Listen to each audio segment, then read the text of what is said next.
Hey, I want to thank you for joining us on this edition of Polk Place.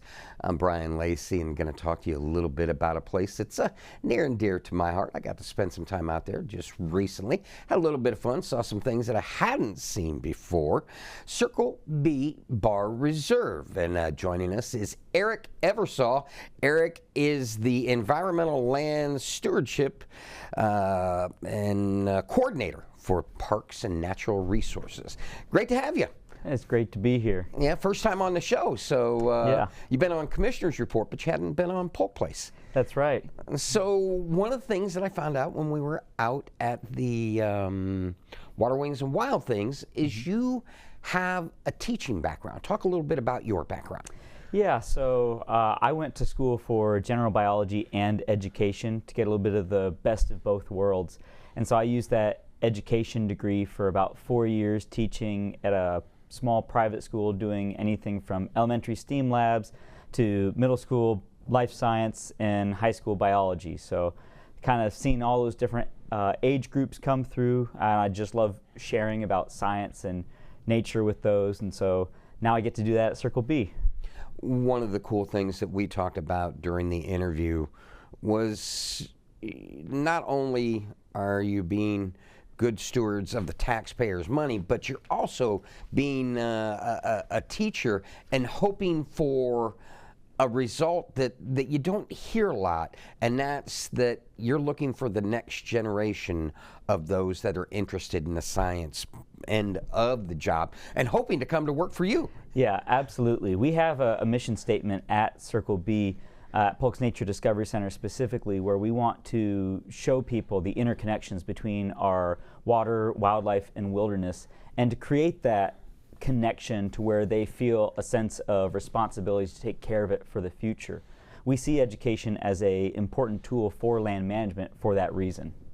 Now, for those that have never been to Circle B, talk a little bit about some of the things we heard in the intro, some of the things that they could see, because a lot of folks that have never been there are going to say they've seen the giant alligators, because there's plenty of them out there, but there's more than alligators out there, aren't there?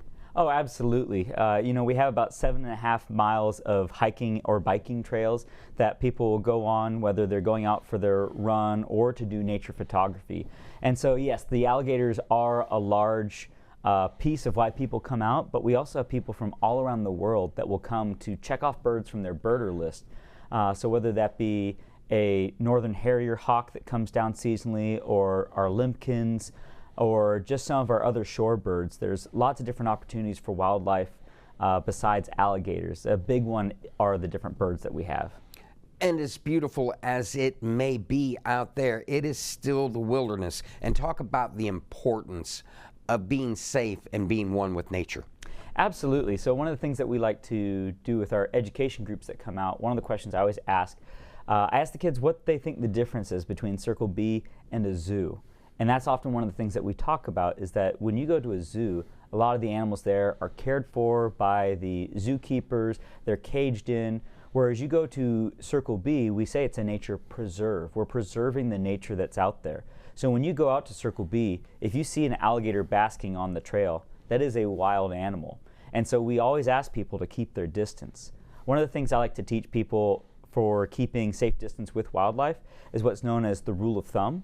And so that's simply when you take your thumb, stretch it as far out as you can, and you try and cover whatever object is in front of you. If you can cover it with your thumb, good job. You're safe enough away. And so that's a big part of what we do out there, is educating the public that these are animals in their natural habitat, and so we need to respect them as such. One of the aspects is the ecotourism fact that we bring dollars into this county just from the facility alone, but it's more than dollars. Talk about what happens, because the water that may start here in Polk County from that lake on Lake Hancock ends up in the Port Charlotte estuary. So talk about how we feed the rest of Florida. Yeah, so Circle B was one of our first environmental lands that was acquired during the first environmental land acquisition that took place in 1994. The land was acquired in 2000 with joint partnership with the Southwest Florida Water Management District for that exact reason. That was one of the key parts, was where that water is flowing. So a lot of the water will flow from like Lake Parker and North Lakeland and Auburndale and flow into Circle B. And as that's happening, it's like a snowball effect that happens. Sometimes there will be runoff and fertilizers that go into the water, so that water does get a little bit of pollutants in it. But wetlands are considered nature's kidneys. They help filter and clean that water. And so historically, Circle B Bar Reserve, where the Banana Creek Marsh is at, it was historically a wetland that would filter the water as it went into Lake Hancock. And the water from Lake Hancock flows out into South Saddle Creek Canal, which will eventually flow into the Peace Creek Canal, forming the headwaters of the Peace River, which, as you said, flows out into the Charlotte Harbor and then into the Gulf. And there are different counties downstream of us that do rely on that surface water for their drinking water.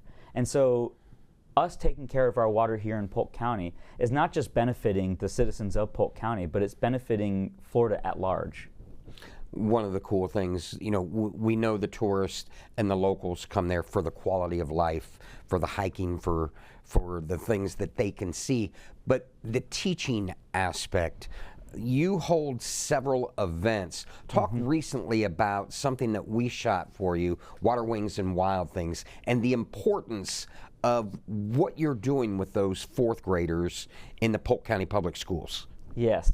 So Water Wings and Wild Things is our largest annual event that we host each year, typically on the third Thursday of January. It's the one day out of the year that the preserve is actually closed to the public because we just have so much going on. This year we had about 1,800 second graders that came out for this event. And so we have about 50 different vendors that will also come out. And it's a big festival for the kids. So we have people from Florida Fish and Wildlife. We have different divisions from within Polk County. We have our different natural resource partners and our different municipalities within Polk County that will all come out and share with the kids what they're doing to help protect and preserve these natural resources. And so it's a way for these kids to get their toes wet, if you will, for the first time experiencing the outdoors. For many of them, this is the first time that they've been able to experience it. And so we love doing this program with our second graders because it then gets them ready for when our fourth, fifth, and third graders come out for our other field study programs that we have going on throughout the whole year. Let's talk about the other programs available to the students of the county. Sure. So during the school year from mid-September through mid-May, Tuesday through Fridays, we are pretty much seeing elementary students from all around Polk County constantly coming out to Circle B and being fully immersed in the wildlife out there, making those connections. And so we have different programs where sometimes they will take on the career of a different natural resource scientist. Other times they're getting to explore the macroinvertebrates that are living in the water. And sometimes they just get to investigate the different characteristics of our keystone species, like the Florida gopher tortoise. One of the things that we had the privilege of going out and checking out a few years back, and I didn't realize what an important aspect they played in the role to our ecosystem, were the sand skanks. Is that right? There's like little boards laying down, and then you guys kind of lift them up, count them, and make sure that they do. Talk about the different things that are out there that are vital to this ecosystem. So we don't necessarily have any sand skinks that we monitor at Circle B, but we do on many of our other environmental land properties that the county manages. And so we do take certain times out of the year to do different wildlife surveys to look for those. Sand skinks are a endemic species, an endangered endemic species, which means that they are found only here in the entire world. And so they are a very rare and precious species, and so that's why we monitor for wildlife like that. Another one that is a very important keystone species that we do have at Circle B is the Florida gopher tortoise. And so our gopher tortoises play a vital part in our upland ecosystems because, as their name implies, being like a gopher, they will dig burrows. And so those burrows can provide homes for over 365 different species of animals. So if you were to take them out of the equation of the ecosystem, the entire thing might collapse because all of a sudden you've taken away that habitat for all those other animals as well. And so that's why these environments are so important that we educate about and protect, to not only enlighten others about them, but to protect the ecosystem at large.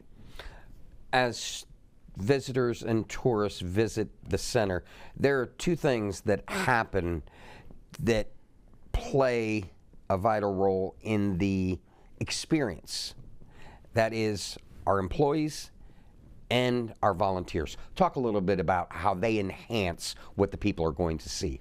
Absolutely. So we have a team of 4 at the Nature Center at all times, and they are a wonderful team that helps me with our education programming, with planning new programs so we can always keep exciting new things going on for our citizens. We also have, we're also keeping track of, like you said, all of our volunteers, and none of that would be possible without the staff at the Nature Center. But like I said, there's only 4 of us. And so we rely heavily on our literally hundreds of volunteers to do all these programs, Water Wings and Wild Things, our field study programs, all the other education and family outreaches that we do.